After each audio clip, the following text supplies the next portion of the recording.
Well, I'm glad to see so much good sense with respect to Coach here this morning. I apologize for having, on a spur of the moment, to ask you in a half hour early, but my day was a little busier than I had first understood, and so I had to do this.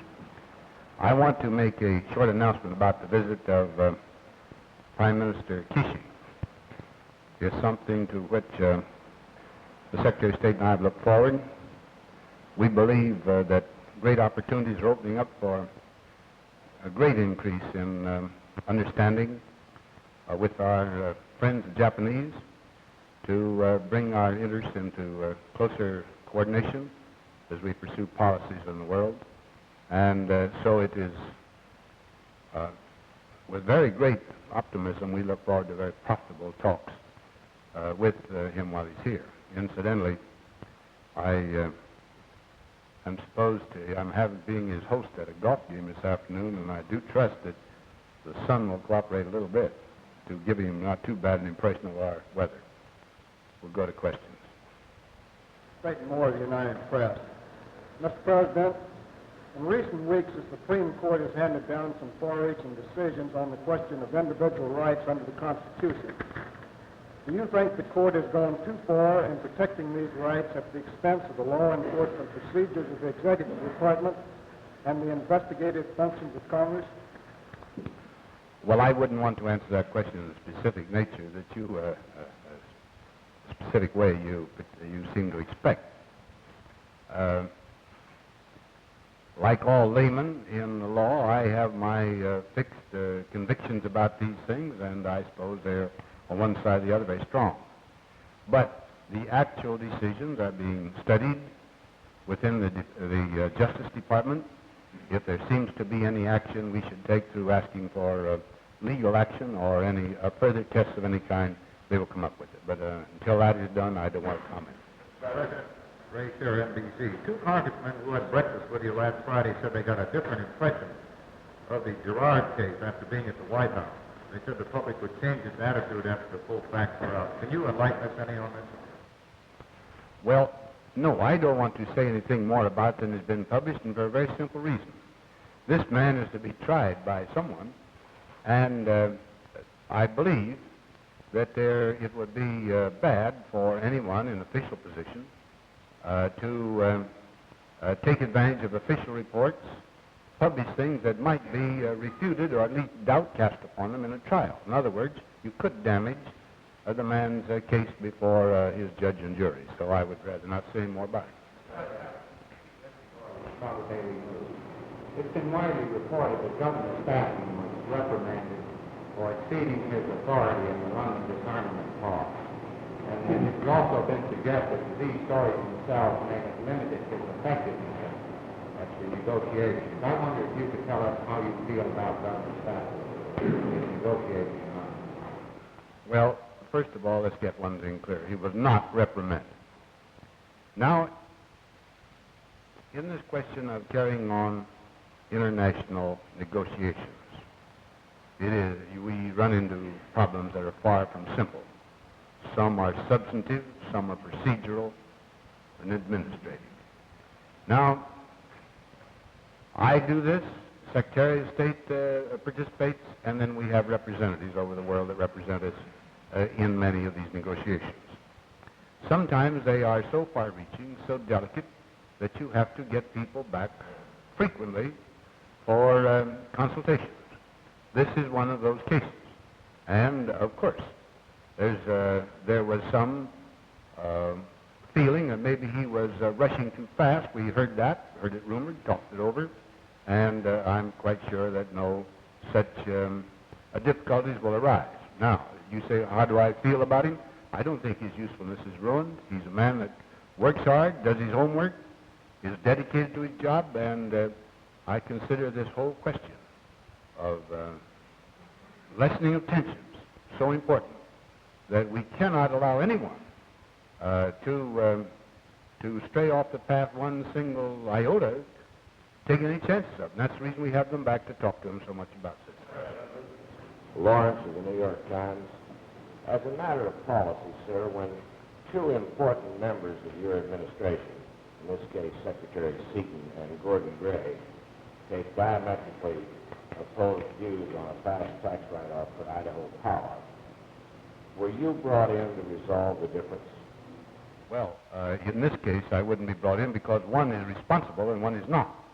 The actual fact is that there was an associate's opinion, his personal convictions given to Gordon Gray, and he studied them. But Gordon Gray is the responsible man in executing this law. Now, if I may pursue this over just a bit. The Senate investigators have charged, in effect, that Mr. Gray first tried to conceal Mr. Seaton's letter in opposition to this fast tax write-off, and even now, under the claim of executive privilege, is withholding another document written by Arthur Fleming before he went out of office. Could you comment on that and also deal with this practice of withdrawing from the official files documents that have in effect been overruled? Well, I never heard of the practice of withdrawing from the official files. I believe that the law provides a very definite punishment for the destruction of a public record. And once it has become a public record, I believe the law takes care of that situation completely. Now, as far as the privileged character of verbal or written communications between staff members of an executive organization, I follow the same practice, been followed by every president, I think, from Washington down. And matter of fact, I reaffirmed my support of the privileged character of those communications in a letter some 2.5 years ago that I wrote to Secretary Wilson. You must have this privileged character of these communications, or you soon are going to have no coordination in the executive department. Now, as quickly, I don't know what the exact circumstances of the questioning of Mr. Gray, but the first time that he may have been questioned about it, I can well understand that he was very embarrassed because he didn't know what he was allowed to do, and it would only be after he had determined that this particular communication could be exposed that he would be allowed to do it. Otherwise, as far as he's concerned, it was a privileged opinion given by an associate in the executive department to him. Mr. President, Steele, Time Magazine. Sir, aside from Ambassador Statson's performance of duty in London, I wonder if we could have your thinking on the progress of the London talks, particularly in light of the new Soviet proposal for limiting nuclear testing. Well, they've made a three-point proposal. One for limiting or suspending testing for 2 to 3 years, one for establishing a commission, international commission, and one for establishing a so-called land posts within certain areas. These are hopeful signs, as I see them, and they deserve the most earnest and sympathetic study. They are, in effect, somewhat along the line that has been proposed to time and again, suggested, but until we find out all the details of them, you can't comment on them too specifically, because to state a generalization is one thing, to see how it works out is another. Mr. President, come through the ball one more time. Your civil rights bill, sir, has passed the House, now faces action in the Senate. And there it seems that delaying tactics and probably a filibuster may stop it. As leader of your party, sir, would you recommend 2 Republicans in the Senate to stay on and try to break any possible filibuster to pass this legislation? A point hasn't come up, and I have not discussed that with the leaders. Normally, I do not comment on the procedures of either Senate or House action, because it is their business, and it is not for me to interfere to say how they shall do things. Now, I would like to say one word about my concept of this civil rights action.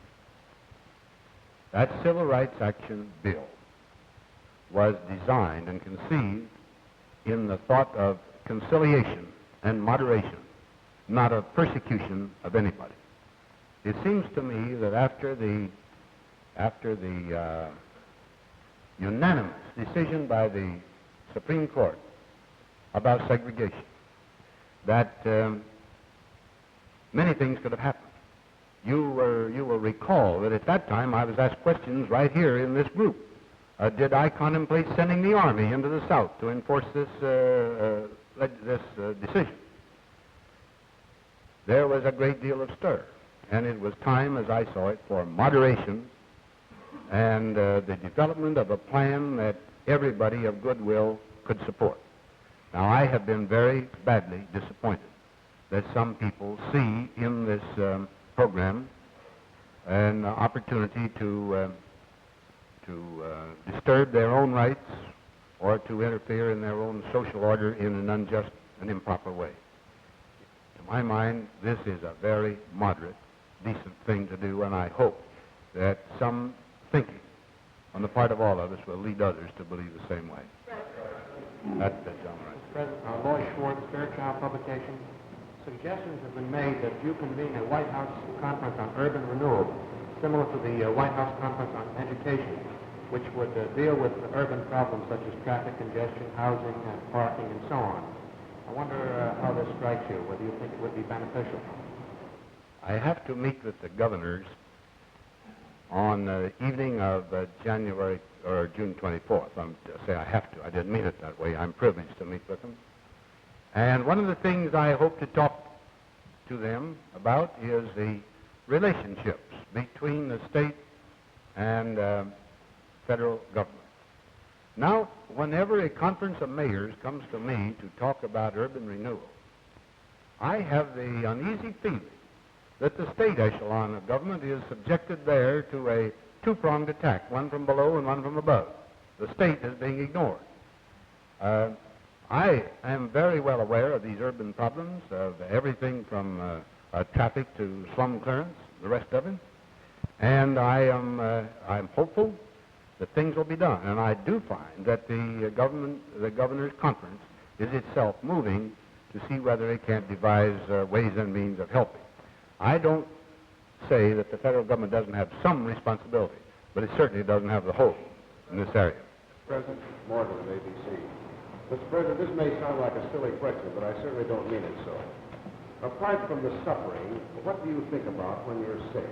Does some unfinished project haunt you as you are waiting to convalesce, such as the unfinished business on presidential disability, or what? Well, I don't believe I could be too specific, Mr. Morgan. I say this. The first thing that occurs whenever I have anything that even would delay me an hour from going to my office, I understand that I can't have some of these minor illnesses in the same way that anyone else can. And I would like to find some way of preventing disturbances that are seemingly almost needless. But any time in this business that something keeps you from devoting your mind to some particular current problem, you regret it. And when you have a little upset like I had a week ago Monday, I'll tell you your mind is diverted, to say the least. Mr. President, Donovan of the New York Herald Tribune, on the subject of the Cordner report, could you tell us, sir, why the administration has decided not to put that report into effect in full this year? Well, this is the story in the Cordner report. It was a distinguished group of people that went through the services, and made certain recommendations. I've met with Mr. Cordner twice. The whole Cordner report was brought about by the fact that enlisted men with hard skills and certain groups of very valuable young officers were finding the going just too tough for them and were leaving the service. And it was believed, and I think proved rather satisfactorily, that if we would raise the pay or the inducements to stay in the services for these two groups, that we would save money, because the cost of training them and then losing them is almost prohibitive. Now, I have supported very earnestly that part of the report, but I have not supported the idea that because of this need, the Cordner report, or the need for raising the emoluments of specialists and enlisted personnel and certain of the very young officers in the commission ranks, should be used as an excuse for a general overall pay raise to include all the generals and everybody else in the Army and the Navy and the Air Force. I think that is wrong at this time. So what I want to do is to pinpoint this thing, and Mr. Wilson, in fact, has made some moves in that direction. But remember, the rest of the report, I think, is a fine basis for study for the future examination for future action. It's a fine basis, but I do not believe at this time we should take a special need and use an excuse for a general overall pay raise that would be reflected everywhere in the governmental service. President, it was reported yesterday that you had discussed with Republican congressmen, I'm sorry, Hines, it wasn't Stark, that you had discussed with Republican congressmen the idea of turning the nation's postal operations over to a private firm. Would you discuss that for a moment, please? It seems that even at a social affair, an individual has a hard time making what he thinks is a bit of a wisecrack. I facetiously suggested, when we were talking about the sums of money appropriated to the Post Office Department, that it would be interesting to see what would happen if you could give the same amount of money to a private firm and see whether they made any profit over the delivery of the mail at the end of the year. Now, such a thing is impossible in this country as talking about flying the moon, so I don't know how it really got to the dignity of raising a question at this conference. President Dwight D, you told us recently that you would not agree to halting the testing of atomic weapons until there was a firm agreement that they would never be used in war. Does this apply to the temporary ban proposed by the Soviet Union? Oh, no. I would be perfectly delighted to make some satisfactory arrangement for temporary suspension of tests while we could determine whether we couldn't make some agreements that would allow it to be a permanent arrangement. I think the gentleman has a shirt on right there. Baker of the New York Times. Now that we're talking seriously about disarmament, I wonder if you could tell us what your thinking is about how we deal with the China problem. That is, can we safely agree to any disarmament system that excludes agreement by the Chinese Congress?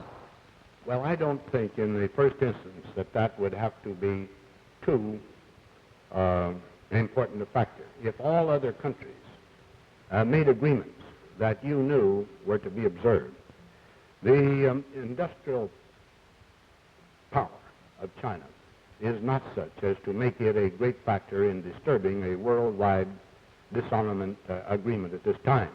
Now, this doesn't mean that you wouldn't have to watch and be careful, but as of this moment, the countries that can produce weapons and arms and be an offensive danger, aggressive danger to their neighbors and to the whole world, the peace of the world, those are the ones that would have to be involved. In the statement you just made about the suspension of tests, there is a suggestion that what you are in fact doing is making an unlimited and unconditional offer approaching the Soviet position. That is, a suspension without any conditions. Is that correct? No, I didn't say suspension without any conditions at all. If I gave that impression, I made a very great error.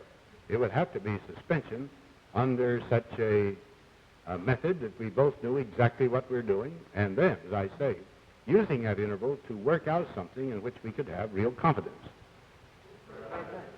Sarah McClendon of the El Paso Times. So do you want the natural gas bill to go through now without substantial changes? It seems to me I've answered that question so often that I think I've better explain my attitude very completely. Then it's under serious, the bill is now under serious attack in the committee, and it's threatened with other amendments. And I thought perhaps you might want to say your. I don't know what the amendments are, and I don't know whether the bill can be improved or not. I suggested 2 points where I thought there would be an improvement, but I did not suggest them as any fixed conclusions of the administration or myself. And matter of fact, sent word to to the committee chairman, Mr. Harris, that he might want to study them. Now that's all there was to it, and I didn't indicate that those amendments were of such importance that it would affect my action on the bill. Now, as far as any other amendments, I don't even know what they are. John Scally, Associated Press. Further on the question of possibly suspending tests, do you mean to imply at all, sir, that we might be willing to reach an agreement with the Soviet Union to suspend tests for a limited period, separate from the overall disarmament problem? The reason I ask that is that we have understood before that our government's position was that we would suspend tests only as part of an overall disarmament package. Well, you say disarmament package. It would have to be certain, I'd call it certain opening phases to a disarmament program that would have to proceed for many years and in many small steps. Now, such a feature would naturally not be isolated because, after all, everybody wants to know whether the other fellow is keeping faith, so there would have to be some kind of inspectional basis with it. As a matter of fact, the latest Soviet proposal suggests certain inspectional commissions and teams in the respective areas, so that you couldn't possibly consider this in isolation from all other parts. But it would not necessarily be a complete overall. The very fact that it was mere suspension and not permanent elimination shows that it would be only a first step. Bailey of the Minneapolis Tribune. Sir, Senator Humphrey told us after he saw you this morning that you and he had discussed the possible increase in the use of our surplus food as a weapon as a part of our foreign policy. Could you tell us your thinking on that subject? Well, I suggested to him that he go see the Assistant Secretary of Agriculture. He's already talked to the State Department. See the Assistant Secretary of Agriculture, who has got the finest set of statistics as what's happening in this area and its effects and lack of effects on world markets and so on that it's possible to get. And the man is very competent. It's Assistant Secretary Earl Butts. And I suggest he go to see him. Now, the matter is not so simple or so one-sided. You can answer it all in one yes or no or very simple exposition. But I do say this. In some form or another, our surpluses should be useful to us in the pursuance of our foreign policy for a long time to come. Mr. President, would you agree to a suspension of nuclear tests without a simultaneous cutoff in production of fissionable material for weapons purposes? Go up and kill. Well, I'm not certain whether you could not devise an inspectional system involving the tests that would not be sufficiently good at that point to determine whether actual flow of all weapons material went into peaceful pursuits. I believe, and I'm not committing myself beyond recall here, but I believe that it would not necessarily be part of the whole program. Turning to the general question this hour, Mr. President, it appears that the Allies, and possibly, or probably the Russians too, have been told in general what our working paper is by Mr. Best. Could you, in light of that, tell us in a general way what our position is in that paper? Well,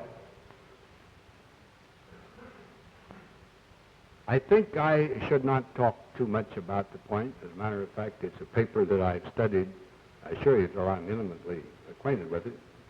But as long as it is in the field of discussion, and there seems to be a general agreement all around that this time a disarmament conference is not being used as merely a sounding board for propaganda, I don't want to disturb what seems to be a very improved atmosphere, and so I would prefer not to talk about it this moment.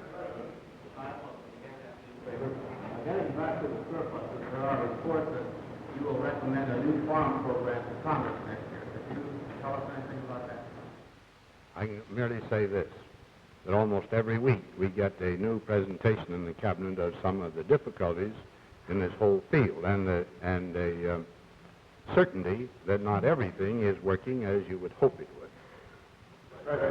Charles Von Friend, CBS News. It's that time of year again, sir, when there are reports or rumors from various parts of the country as to where you intend to spend your summer vacation. Can you tell us if you have any tentative plans? No, I haven't. As a matter of fact, I'm okay.